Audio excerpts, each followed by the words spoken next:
안녕하십니까. 2024년 2월 11일 제427차 감람산 기도회 다같이 묵도하심으로 교회 시작하겠습니다. 홍명관 목사님께서 대언해 주시겠습니다. 홍명관 목사님. 네, 감람산 기도인 가족 여러분 안녕하셨습니까? 이렇게 설 명절 연휴에도 불구하고 또 이렇게 우리 새벽 기도회로 만나게 돼서 정말 기쁘고 감사합니다.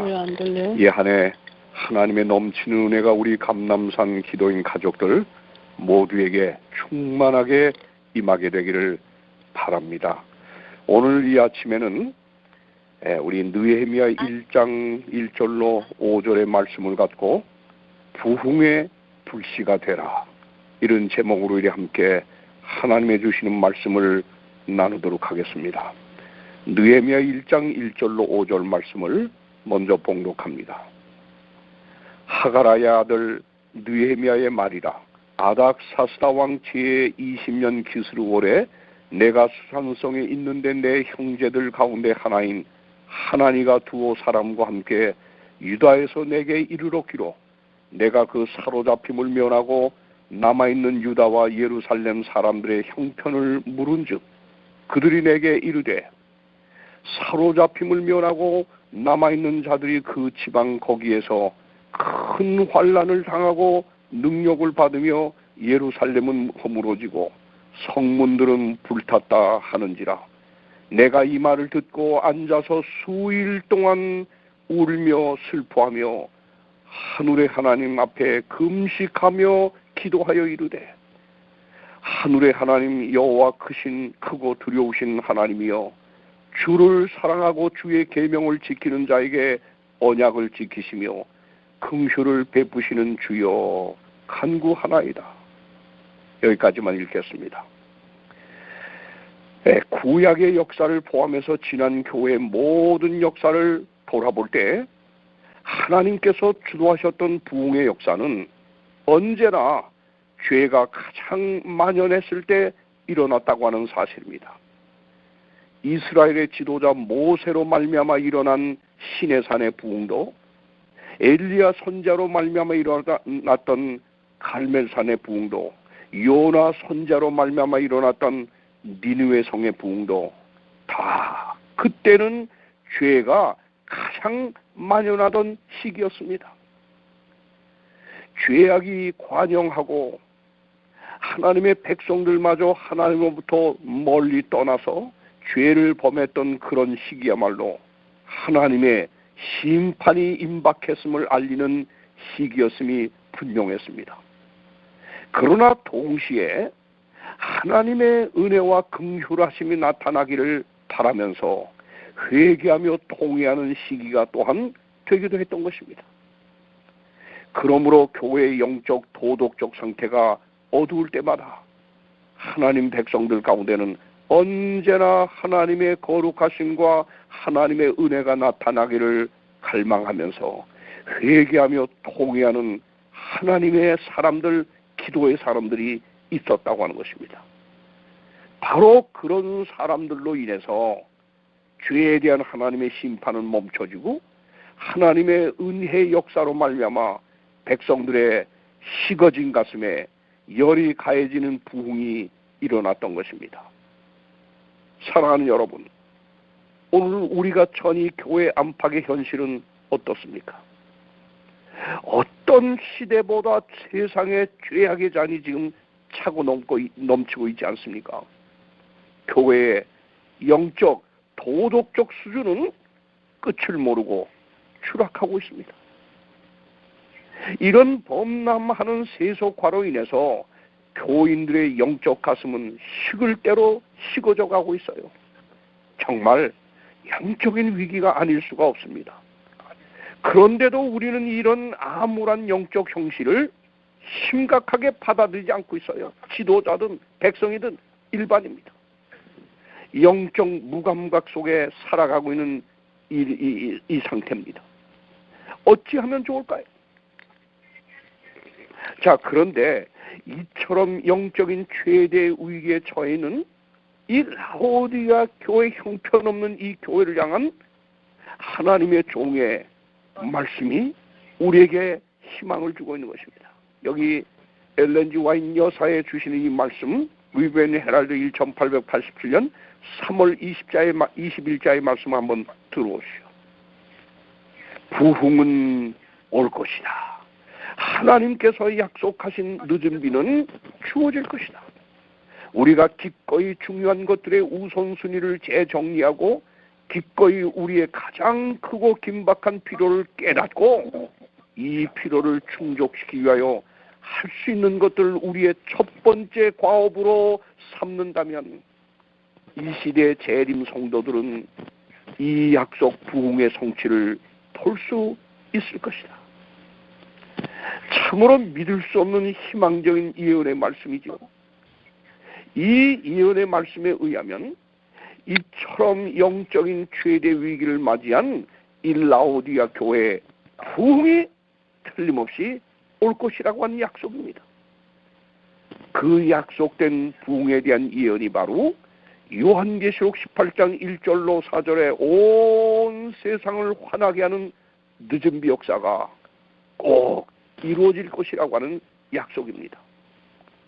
그러면 어떤 사람들에 의해서, 어떤 불씨에 의해서 이 예언이 성취될까요? 그것에 대해 하나님의 종 엘렌 와이트는 기꺼운 마음으로 부흥을 위한 필요를 충족시키는 일을 첫째로 삼는 사람들이라고 했어요. 우리는 성경에서 부흥의 불씨가 되었던 여러 사람들의 그 경우를 찾아볼 수가 있습니다. 그 여러 하나님의 사람들 중에서 저는 오늘 특별히 느헤미야를 생각하게 되었는데요. 여러분, 느헤미야는 어떤 분이죠? 그는 제일 먼저 느헤미야의 형제 하나니가 전해주는 전문을 받으면서 느헤미야의 역사는 시작됩니다.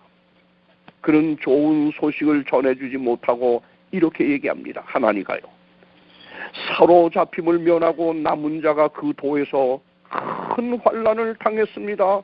능욕을 당했습니다. 그리고 예루살렘 성은 다 무너져 버렸고 성문은 다 불타버렸습니다. 충격적인 소식이 아닐 수가 없었어요. 왜 그렇습니까?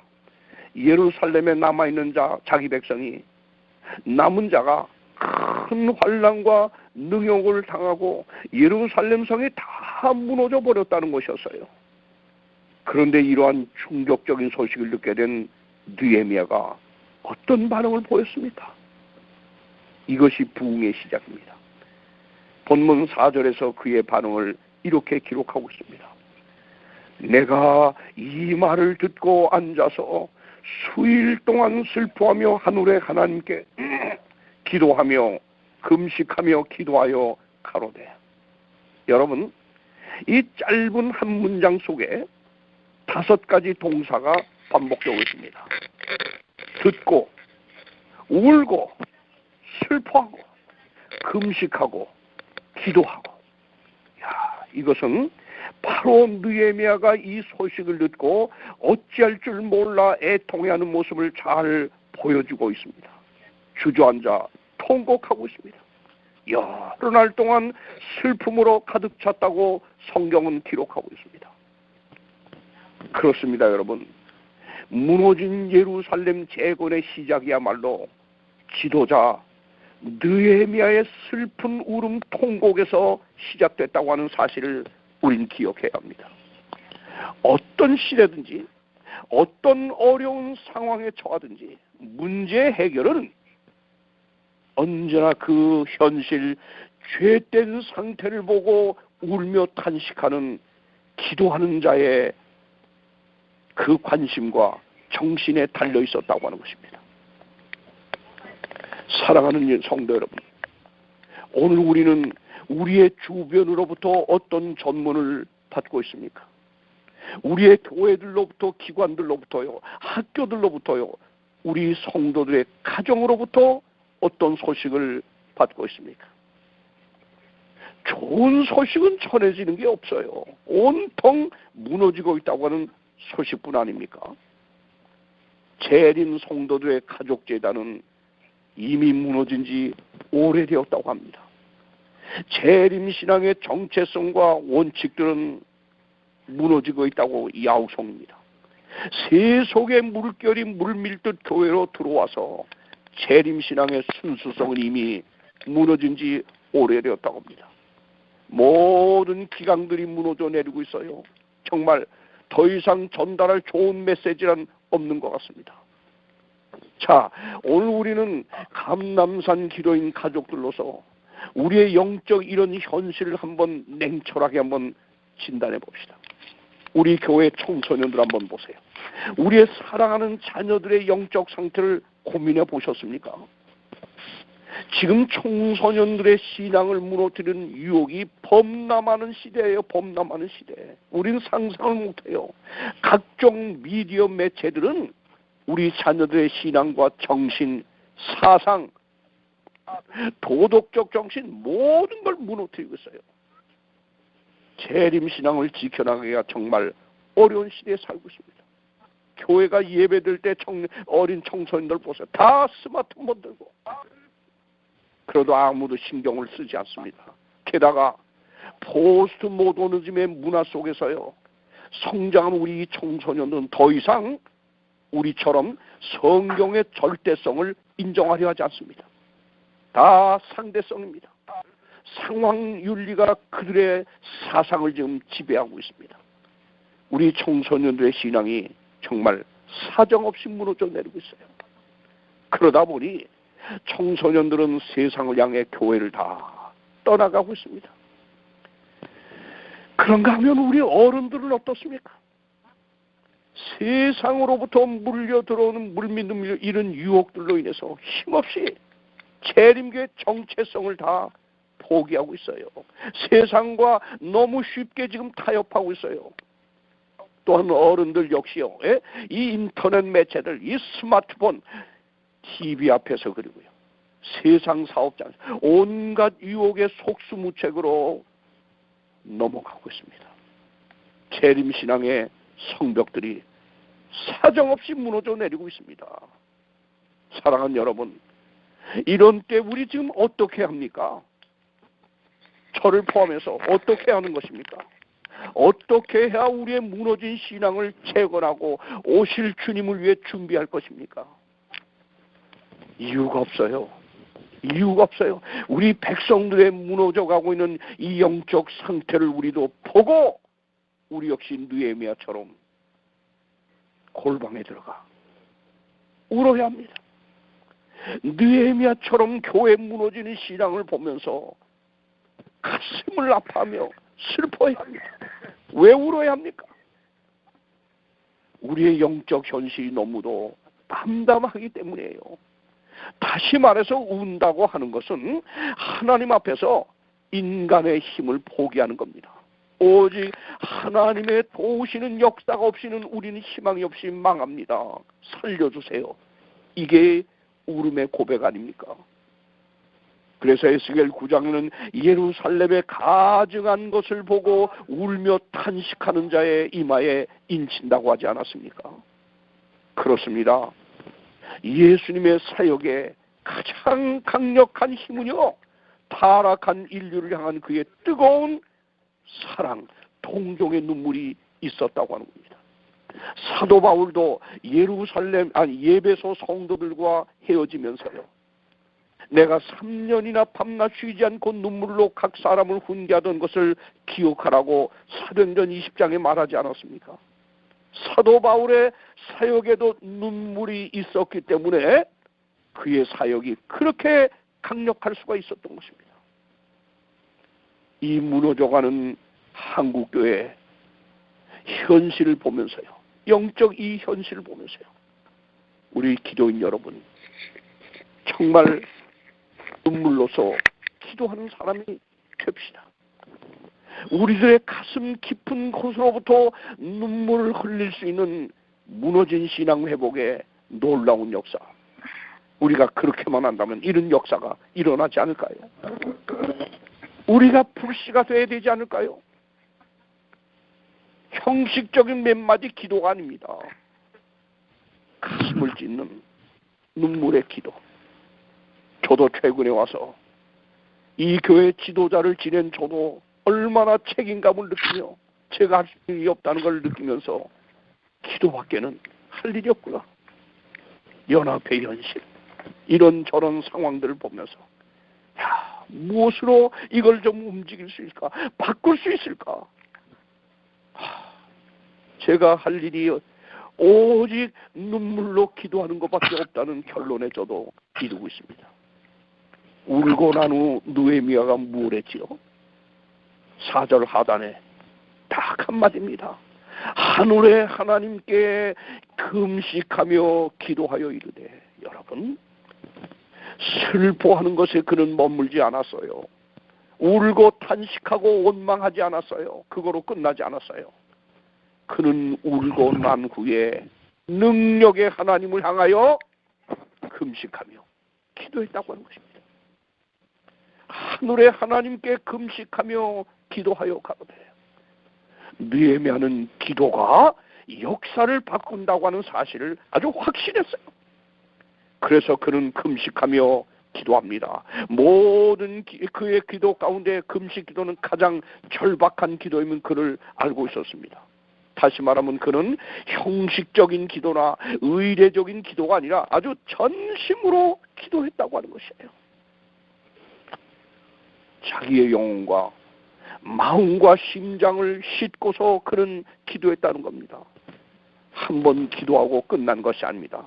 수일간을 계속해서 기도했습니다.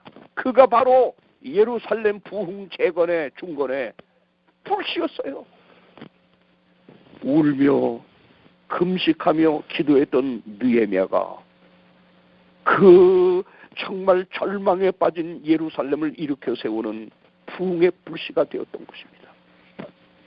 저와 여러분이 그런 사람이 되어야 되지 않을까요? 사랑하는 여러분, 교회 역사를 움직여온 사람들 한번 만나보세요. 베드로와 바울을 한번 만나보세요. 루터와 여러 종교 개혁자들을 한번 만나보세요. 스폴전을 만나보세요.